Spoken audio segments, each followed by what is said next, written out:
Good evening and welcome. I am your host, Goblin Kwain, and tonight I am going to do a follow-up on a video I did in the past. Previously on Goblin Kwain, I did a video called Puppet People, and in that video I focused on stories that all focused around encounters people had with puppets, or maybe something disguising itself as a puppet. Turns out it's a little more common than you would think, because we are back for part 2. So this is going to focus on first-hand experiences with puppets, Muppets, but also dolls, that kind of thing. So if that sounds interesting, and it is, trust me, because it's so strange, right? Anyway, if that sounds interesting to you, let's go ahead and get started. First, I'm going to read a story from the paranormal subreddit.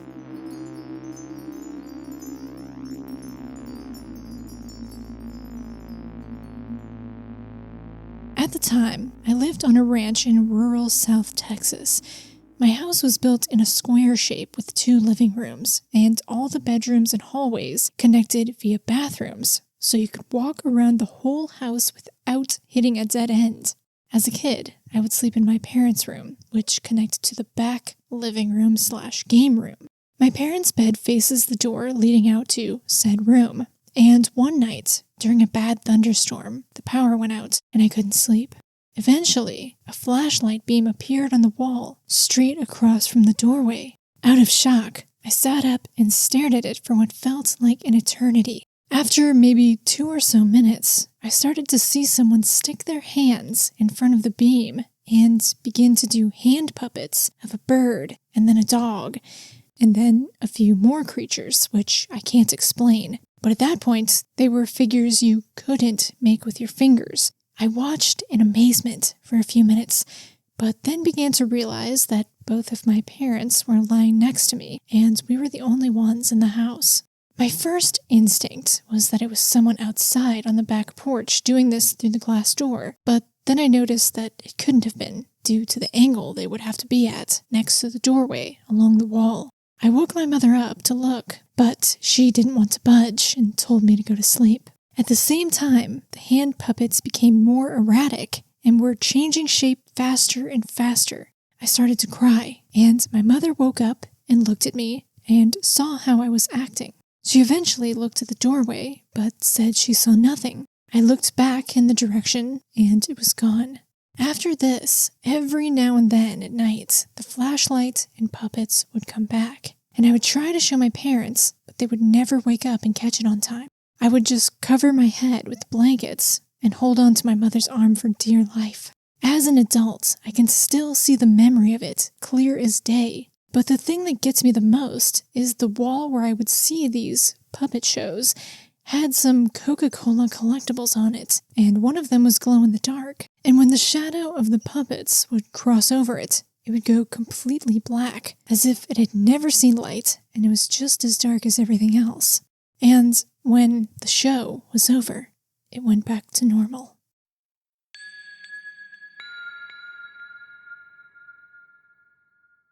Okay, so obviously this is a different kind of puppet, a shadow puppet, but I thought it was a very interesting story. I will say there were parts of it where I was kind of getting the vibe of like a no-sleep story, when they talked about how the figures that the hand was making became more complex and rapid, and that kind of climax seems a little, I don't know, narratively conventional and convenient, but there are other elements of the story that give it a little bit more credibility or make it a little more believable to me. Like, they start off by explaining the architecture or the layout of the house, and I find that as tedious as it is when people go into these details, these kinds of details of the setup of a house or of a room, I do think it lends credibility to a story, because to me it seems like they're in their head picturing the scene, they're putting themselves back in the moment, and they really want you to understand as well, even though the person who's listening probably doesn't really care what your house looks like. but it matters to the person who's telling it. So to me, that can be kind of a green flag for a believable story. And then they kind of do the same thing at the end. They explain details of the room with the Coca-Cola bottles. So I can't be sure, of course, it's a story on Reddit, but I'd like to give them the benefit of the doubt, and it's a very interesting story. So I couldn't help but make the connection that they said that this happened the first time. Seems like it might have repeated a little bit, but the first time that this happened, there was a thunderstorm and the power went out, and then they saw this flashlight beam. I thought that was kind of interesting because that's when you would pull out a flashlight. Not that I'm saying that someone had a flashlight, it's just kind of interesting that the flashlight beam showed up in a situation where you would probably need a flashlight. So, I don't think I've read anything quite like that. I feel like that could also fit in with some of my other videos I do on childhood bedroom experiences, which is probably the most common type of experience, paranormal experience, an experience someone has as a child in their bedroom. Let's move on. All right, so in the main video, I mentioned a story regarding a childhood experience with evil Muppets that was penned by Brian Bethel, who is a journalist now famous for his experience with black-eyed children, which he wrote, he put on the internet in the late 90s, I think. And then it quickly made the rounds and has become kind of a famous internet paranormal story and basically set the tone for black-eyed kid stories and kicked off that particular phenomenon. Not that I think he invented the black-eyed kid experience, but I think he probably popularized it. I could be wrong. I didn't read his Evil Muppets story in the original Puppet People episode, honestly, because I didn't really find it to be genuine, I hate to say. But I think I'll read it now. We've got the time, why not? And then you can decide what you think. So, I believe, from what I can glean from the Wayback Machine, this was originally posted to a Usenet news group where people would discuss paranormal topics and experiences. Honestly, I don't quite get what a Usenet group is. It's not something I was familiar with, but I guess it's like a really early internet private message forum. Anyway, this was the same place where Bethel shared his historic black-eyed kids encounter, and both were then reposted to Obi-Wan's UFO-free paranormal page, which is an institution of the online paranormal community. This was originally posted August 19th, 1994, and the subject of the post was titled, quote, "A Television Tale o' Terror," end quote. It reads,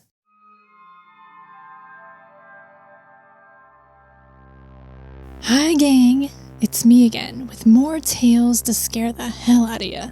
Sorry it's taken so long. Though I've responded to several threads, there have been no new stories to spring forth from my terminal in quite some time. I have no idea why. I feel compelled to respond to the strange stuff having to do with television thread. I've only told the story once or twice, and although it was believed, at least that's what they told me, by the listeners, it's not something you'd usually post to a news group read by a bajillion people worldwide. But here it is, so deal with it. I will warn you now that this kind of sounds goofy. I honestly don't know if this was the waking dream of a child, something supernatural, or just something I ate. I leave it to you, gentle reader, to decide. But when I think about it, even all these years later, for some reason it just rings true. I don't know why. Maybe with luck, I'll never find out. Okay, here's the scoop. Yes, we newspaper types really do say that. Long ago, when I was about 4 or 5, I stayed over at my grandparents' house for the night. My mom stayed over with me because Dad was out of town on business. Granny and Granddad quite enjoyed their television programs and had a set in each of the 2 bedrooms in the house, as well as in the living room. I was still stupid enough to believe TV's flickering, mind-sucking images were pretty neat, so I was in heaven. Night came on softly, as it only can when you feel safety and warmth around you. With one of Granny's home-cooked meals in my stomach, I had begun to feel the need for slumber. So we all piled in the monstrous king-sized bed in Granny and Granddad's master bedroom, and soon we were all snoring blissfully. I woke up in the night and sat upright, looking around. Something had disturbed my slumber. Granddad was still snoring rhythmically, and Granny looked like she hadn't budged an inch. So I sat back and prepared to visit the realm of dream once more. Then the television turned itself on.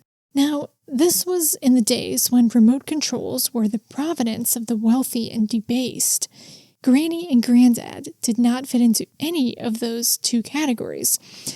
That sentence does not make sense. Basically, he's trying to say, that remotes for TVs weren't common, and they didn't have one for this TV, meaning you had to go up and physically turn it on. To see a television turn itself on was an interesting thing. I sat up again to see what would come on. At the time, the TV in my grandparents' bedroom was in black and white. I watched the white dots that had formed in the middle expand to full screen, but only the static of a dead channel appeared. Then, images began to appear. Muppets! The Muppets were on. I was exalted, elated. I wanted to wake my grandparents up, but I then started to feel a bit uncomfortable about what was happening on the television. Muppets did not usually have fangs, as I recall, at least not ones that looked so real and out of place in an otherwise standard Muppet-style mouth. I realize this is sounding goofy. You were warned. Well, uncertain about what to do, I decided to keep a close watch on the television. The quote-unquote Muppets looked at me. It was common, of course, on Sesame Street and the Muppet Show for them to acknowledge the audience, so I wasn't alarmed so much by that. I describe these things as Muppets because that's primarily what they looked like. Other than the rows and rows of unusual teeth, one looked vaguely Grover-esque, and the other sort of reminded me of Hairy Monster from Sesame Street. The Grover-esque Muppet leaned over and pointed at me, while whispering something to his companion. They looked at me in unison, whispering all the while in a strange, unusually guttural tongue. It sounded completely random, although it did somehow seem to follow the meter and pattern of a language. I noticed when the Grover-esque Muppet pointed, he had very long, distinct talons on his furry hands.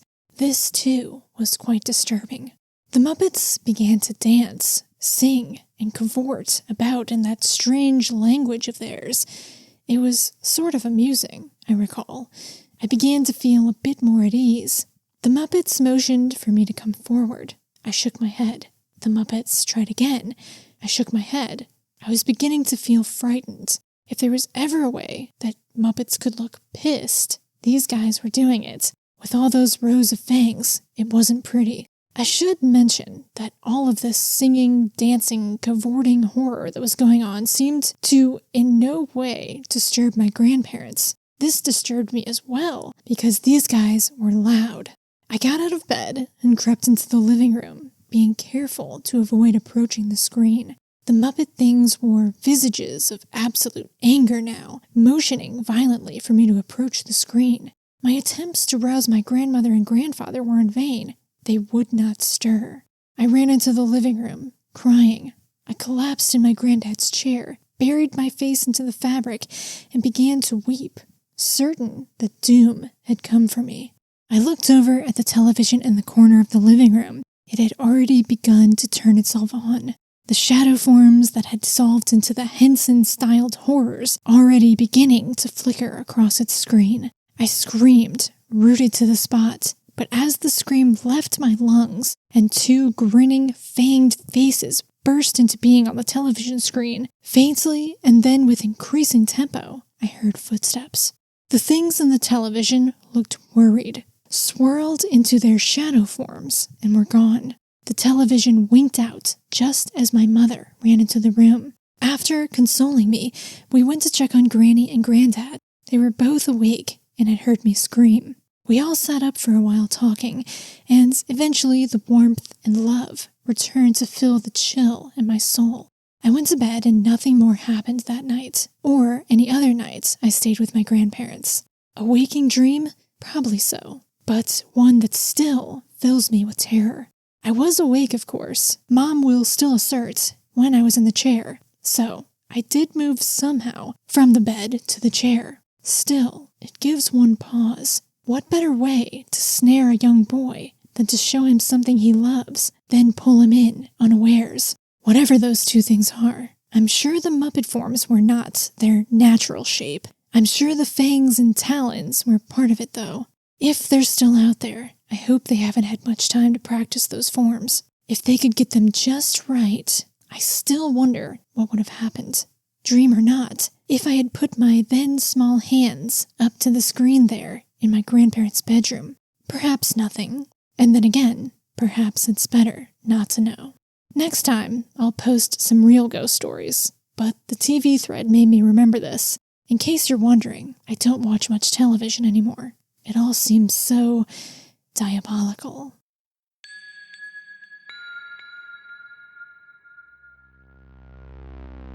Well, there you have it. I'll be honest, that was really hard for me to read. I tried not to get too sarcastic when I was reading it. I could get excessively nitpicky about it and be kind of a hater, but basically I just don't like the way that he writes. I'll leave it at that, but the way he writes is part of the reason that I don't believe that it's a genuine experience and that it's not just a piece of fiction. Now, he did say at the end, next time I'll post some real ghost stories, but I'm guessing that he meant stories that involve ghosts and not something that falls into a different paranormal category. At least that's the benefit of the doubt I'm going to give him for that. I get that he is a writer. He's a journalist. So maybe he's hardwired to write like that. I don't know. It's not usually how people write their real experiences, even if you are a fiction writer. I don't know. We have examples of that. You can write your story, your experience well and make it a compelling story and not make it this flamboyant piece. I don't know. I said I wasn't going to get nitpicky, but it also doesn't help that the story is just pretty hard to believe. But I read a lot of hard to believe stories and believe them. So I don't know. Maybe I'm being too harsh. He said he was 22 at the time and he wrote it in 1994. Anyway, please let me know what you think. I originally came across this story, the Brian Bethel story, in a Reddit post that mentioned it and then linked to the Unexplained Mysteries forum, which had the story copied and pasted, yada, yada, yada. This Brian Bethel story is all over the internet, and now we've just added one more place. Anyway, there are some interesting comments on that Reddit post, where I found it posted as well, that I would like to read. So this is from a post on the Humanoid Encounters subreddit where someone posted the Evil Muppets Brian Bethel story. The OP of this thread, a talking pizza box, says, quote, "It's one of the creepiest and weirdest damn encounters I've ever heard of, especially with the fact that we tend to think of Muppets as being friendly, funny puppets and nothing sinister. Does anyone know of any other similar accounts to this?" End quotes. Tony Bob Kenobi says, quote, "This took place in roughly 1989 or 1990. When I was like 5 years old, I saw a purple hippopotamus Muppet in my bedroom. Just reading some of these comments gave me chills. It looked soft and furry, and I screamed my head off till my parents came running in. I never saw it again and always chalked it up to my imagination, but aliens have always been one of my fears in the dark. And I'll be damned if hearing that it could have been an alien makes sense. It was as tall as the doorknob on my closet, so maybe around 3'6". It looked friendly enough. Plush, purple skin, black mouth, red tongue, white, round teeth. It had a hat on, a rainbow baseball cap with a propeller on top. It kind of danced, but I could only see its head because I was in bed and it was right next to the bed, and as I said, it was short. It seemed to be standing on its hind legs. I screamed as loud as I could because I knew it shouldn't be there. As soon as my parents came in, it was gone. They never found a trace of it, and I never saw it again. That's about all I remember." End quote. A comment from Josh the Lemon says, quote, "Reading this has me reeling. I had an incident as a teen involving small blue Muppet creatures. They were acting like they were throwing a party in my room when I woke up. I said, 'This is fake. I don't believe in you.' And then a larger gray/big head thing sort of floated out of my closet. All of the blue Muppet puppet things peeled off their masks, and they were smaller, scary alien things. The big one held my head and said, not out loud, but I heard it, 'We were trying to make this easier for you, but I guess that's not happening now.' I was crying, terrified. Then, while still holding my head, it said, 'You're not ready.' Then I woke up in my bed. This was the mid-90s.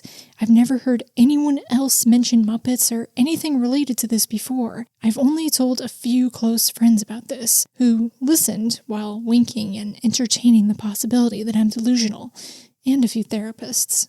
I've had other incidents, but I've always held back in my mind that maybe they were all dreams, because honestly, that feels way more comfortable."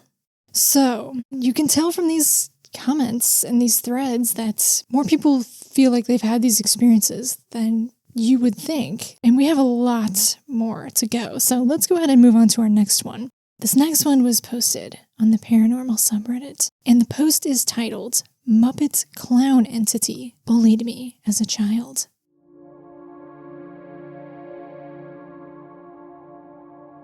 I've had a plethora of strange experiences in my life. In this instance, I will start with the earliest one that I remember. I had an active imagination as a kid. I had imaginary friends that I would talk to, even when I was around actual people. I can account for all of these imaginary friends as normal. I mean, they were either characters from TV shows or cartoons that I would watch, so I consider them normal.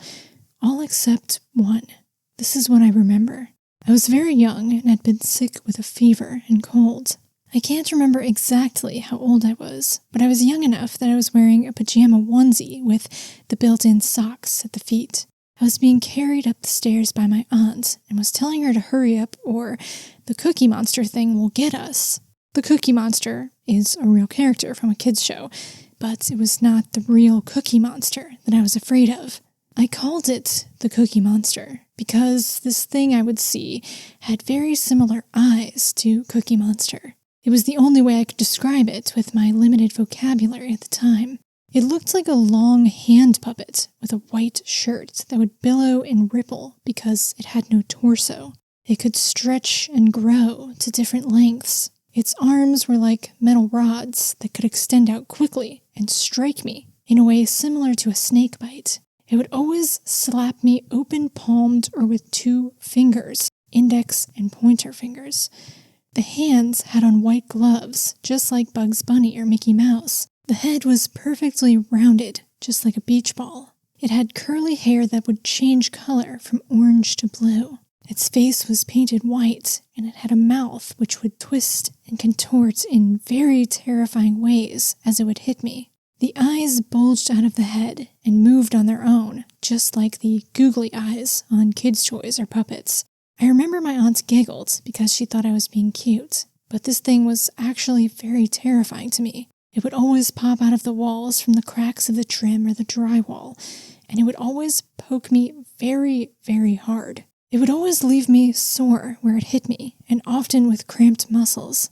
I would cry and complain about this thing hitting me, but as you could guess, this only got me scolded for making up fibs, so I stopped talking about it. I have one very distinct memory of lying in my bed and having this thing pop up from in between the bed and the wall.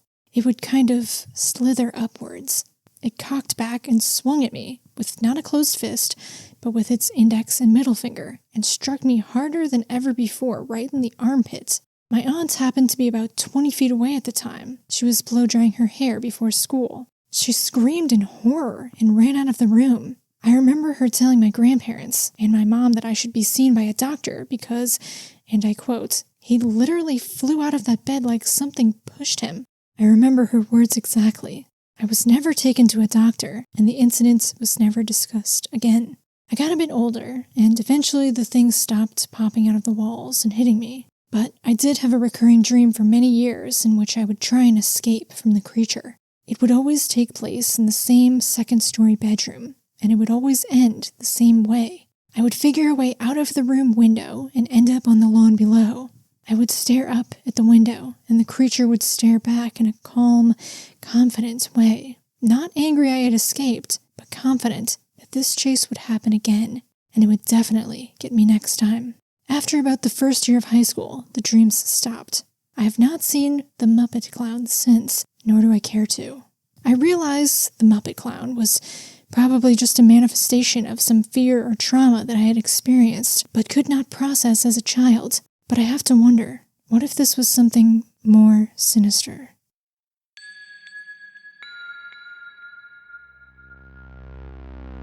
So that story's a little rough. That's very horrible what they went through. And like they said, I don't know.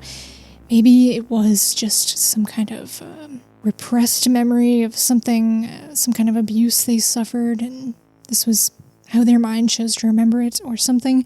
I don't know. It's very strange and very specific and detailed. All these details that they remember about the creature.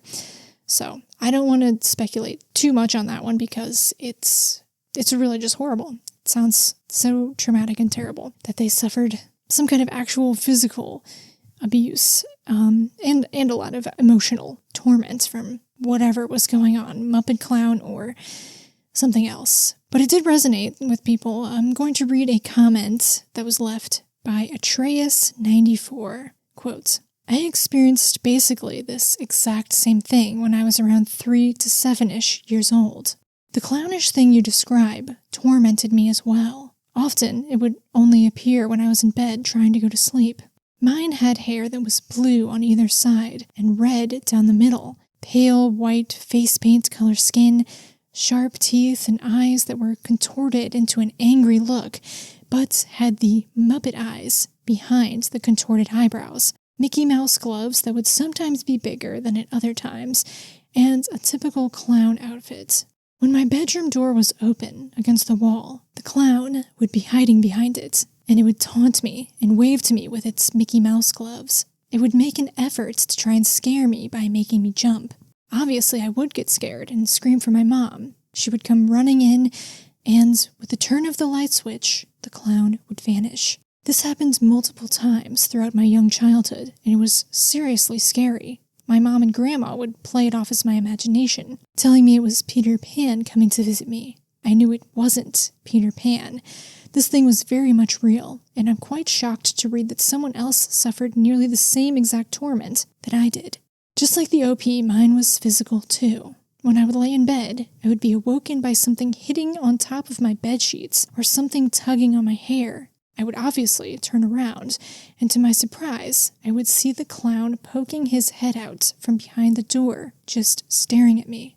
This only happened when I had my back to the door it usually hid behind. My bed was at the other side of the room from the door as well, so for this thing to be hitting me or pulling my hair from across the room means it had extendable arms. I never saw it use its arms in such a way, but I'm just guessing, because for it to touch me, it would need very long arms. I just knew this thing was bad by the way it hit me, and the way it would jump out from behind the door to scare me sometimes. I don't know if you know the feeling of knowing that something is bad, but yeah, that's the feeling I always got when I saw it. It was evil, and I knew it. End quote. Again, a horrible, horrible experience that goes beyond just seeing something creepy in your room. And you have to wonder why it takes the form of a clown or a puppet or something that resembles something that's a child's toy or a character for child's entertainment. And I don't know if it's an actual physical entity. You know, they said that they believe that it was. If it is, or even if it's just some kind of repressed memory or something, why that form? It's disturbing. I don't know. Again, I won't speculate too much, and I'm not going to say what happened to each person because I don't know, and it's very troubling. So hopefully they got some solace or it helped them in some way to share that and at least see that someone else had experienced something similar, because I imagine that would be a very isolating thing to deal with, because it is so strange and so unbelievable, and I would think that not very many people can relate, but at least someone does. And I'm sure people who have experiences as a child that are upsetting, that aren't specifically a puppet or a Muppet creature, but are some kind of other unexplainable, possibly paranormal experience, can relate to how these people felt and how it stays with you into adulthood, right? That is worth noting. It stays with you, so it doesn't do any good to tell someone that it didn't happen or it didn't exist, I don't think, because they still have the emotions and the memory of what happened. And there's more encounters. We have a few more, so if you can handle more, let's keep reading. This one is from the Humanoid Encounters Reddit, and it's called Ready to Talk About Something I Encountered as a Child.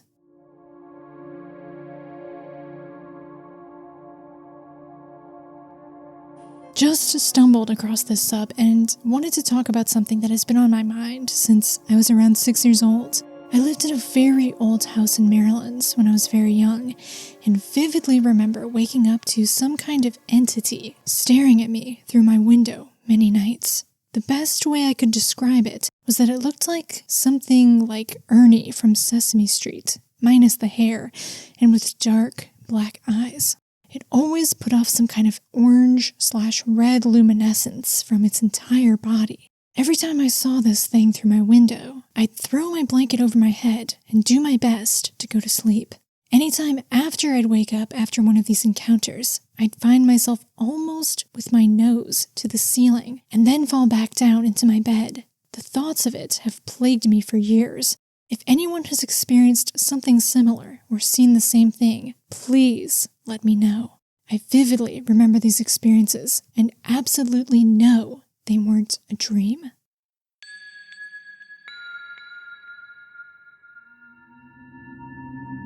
Weird. So following each of these Muppet experiences, they would wake up either in an out-of-body state or actually floating. Also, if you don't know, I have a whole video on childhood floating, or childhood levitation is what it's called. Very common. Another weird, very common thing.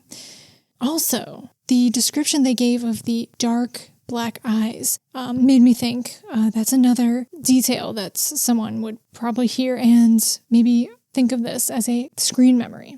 A screen memory is a term in ufology where someone sees an extraterrestrial being, like a gray alien, but when they recall the memory, they remember seeing something else in place of the gray alien. Owls are another thing that are alleged to be a common screen memory. I have a video about that too, but the reason is, or maybe the reason is that they have those inky, eerie black eyes that gray aliens are said to have. And this person said that the Muppet that they saw looking through their window has dark black eyes. And a lot of people who think they have had a screen memory of an alien that manifests as an owl, they'll often remember seeing owls looking in through their window with those deep black eyes. I love owls, and I do not want to see an owl looking in through my window. That would be terrifying. Those eyes are just really otherworldly, and I absolutely love owls, but there is something about those eyes. Now, I'm not saying that this is a screen memory, and I'm not saying that the stories that we read, the comments in the stories that we read earlier are screen memories either. But the fact that the Muppet was staring in through the window, has stark black eyes, and then the witness found themselves to be floating. Those are just details that someone, me I guess, could draw parallels to abduction experiences. And I'm not the only one. People in the comments speculate that as well, but the OP says that they would rather not speculate. Quote, "All I know is it had some degree of high strangeness to it that I can't explain." End quote.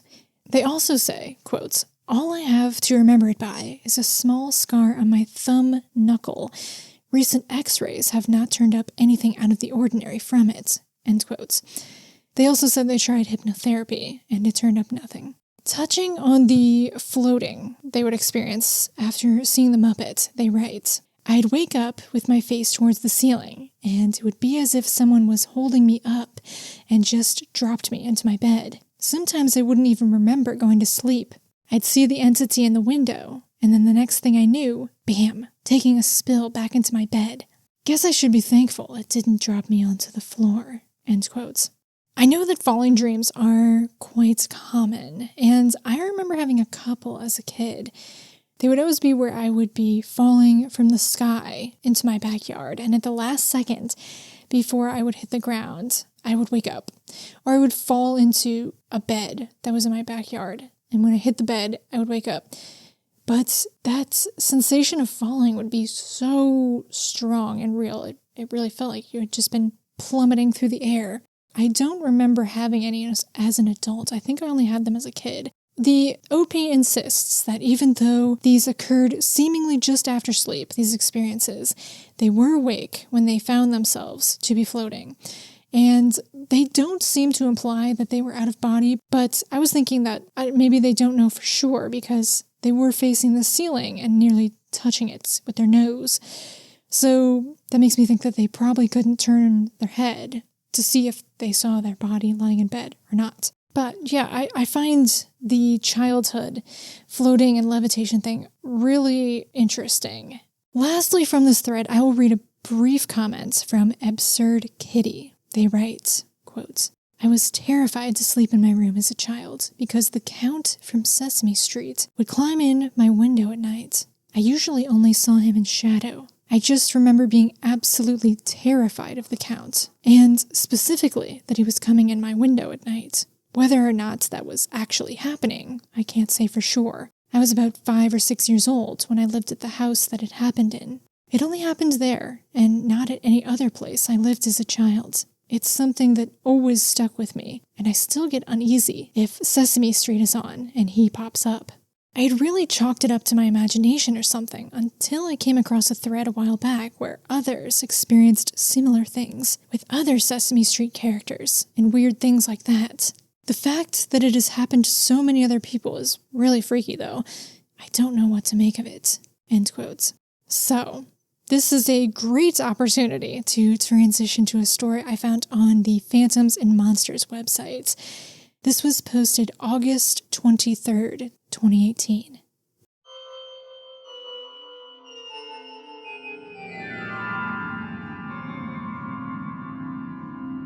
This happened when I was an infant. I was born in November 1971, which is why I believe that my experience happened sometime in early 1972. It is my first memory, and I remember it clearly. This experience occurred in Downey, California. My mom laid me in my crib and left the room. I was laying in my crib when out from under my crib emerged Big Bird. Big Bird sang songs to me, made jokes, and entertained me. I remember that I liked it, and it made me giggle. Then Big Bird crawled back under my crib. A few seconds later, Ernie came out from under my crib. Ernie also made jokes, talked to me, and made me giggle. Ernie then crawled under my crib, and a few seconds later, out came the Count. The Count began to perform magic for me, but I wasn't as keen on seeing the Count. He was a vampire, and he frightened me. I began to cry. The Count became upset when he saw me crying and tried to shush me. He kept asking me not to cry and to be quiet. The Count then looked back at my closed bedroom door, looked alarmed, and then rushed under my crib. A split second after the Count had disappeared under my crib, my grandmother came in. I was screaming by this time out of fear. I remember my grandmother changing my diaper, then leaving the room. I was angry with her because I wanted her to pick me up and take me out of the room because I was terrified. Unfortunately, I couldn't yet talk, and my screams did nothing to make her pick me up. I also believe that I was a young enough infant that I couldn't yet roll over because the entire experience happened as I laid on my back. I shared my experience with friends growing up, but was never believed and was typically told I must have been dreaming. I don't believe I was dreaming. I always believed that this was some strange paranormal event that left enough of an impression that I remember it, even though I was so young at the time. My belief that it was real was confirmed one day. In my memory of this event, I can remember a specific wallpaper that was in my bedroom at the time of the visit. Years later, as a teenager, I asked my mother if I had such wallpaper in my room as a baby. She confirmed that yes, I did have that wallpaper, but she couldn't believe that I remembered it because I was an infant at the time. She also told me that right after she had me, we lived with my grandparents for several months until she could get on her feet and find a place for the two of us, and that it was at my grandparents' house where the wallpapered room was. I have no recollection of living with my grandparents as an infant, but the fact that my grandmother came in to change my diaper after my experience further confirms to me that this must have been an actual memory and not a dream. I also find it interesting that in my experience, the visitor also seemed to know when an adult was approaching the room and made a hasty exit. I wonder how many other children were visited during this time by quote-unquote friendly Sesame Street characters.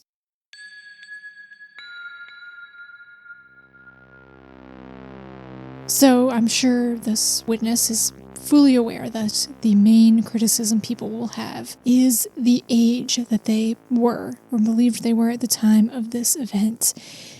Regardless of if you find this incredulous or not because of their age and them claiming it to be their very first memory, the sentiment stands that many people recall experiences where they found themselves physically confronted by cartoon characters in their waking life, albeit in their bedroom, and found them to be frightening, menacing, sinister, and even harmful. And after the fact, they find themselves uncomfortable when confronted with the images of these children's TV characters, such as those from Sesame Street.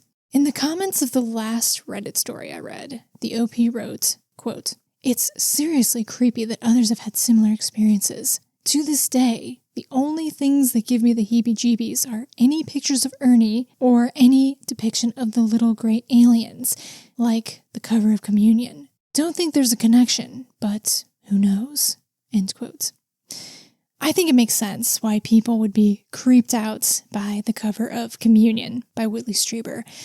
In fact, I think it's designed to have that effect on you. But Sesame Street characters, Muppets, puppets, are kind of the opposite. Designed and displayed to children to make them happy. Although the same can be said for clowns, and plenty of people are terrified of those. So, does it take a strange experience like one of the ones we read tonight to be disturbed by the sight of a puppet? Or is there something inherently creepy about them in the first place that make them a good candidate for these nightmarish encounters? Puppets do kind of have that uncanny quality about them. Their voices are usually very exaggerated and expressive, but their actual faces are limited in how much they can emote and change. They're that weird mix of natural and unnatural, and I think they do dip right into that uncanny valley that sets off alarm bells in the human brain that says imposter. That being said, it's kind of funny how literal the implication of one of these puppet creatures serving as some sort of screen memory or disguise for a supernatural entity is. I do find these types of experiences really fascinating because they do fall into that high strangeness category, almost bordering on the absurd. But as we can see, it's not necessarily unheard of or even that uncommon.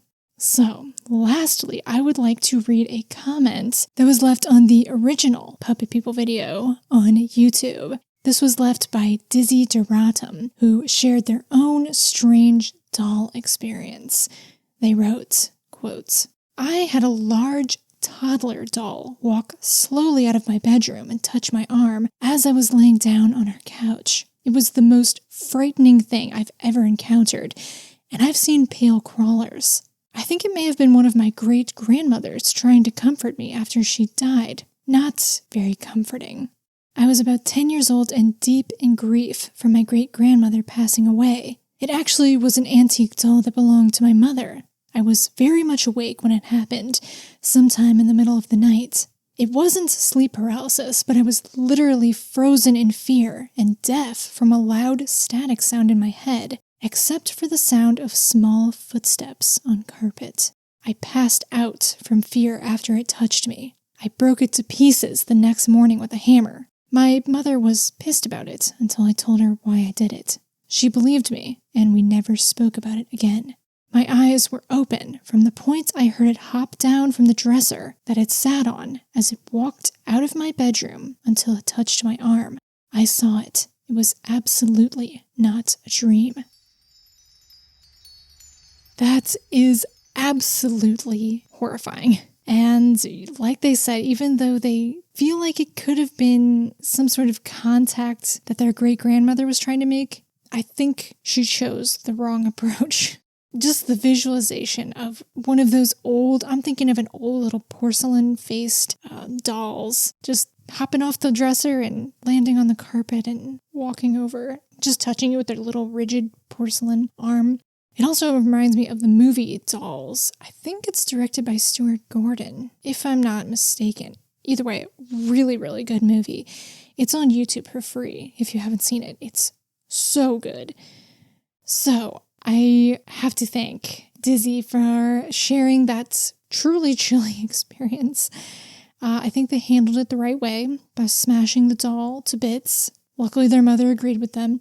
It is interesting that they said that they heard a loud static in their head. I wonder if that was some kind of physical reaction that they just had from the fear and the shock, or if it was something connected to the experience. I don't know.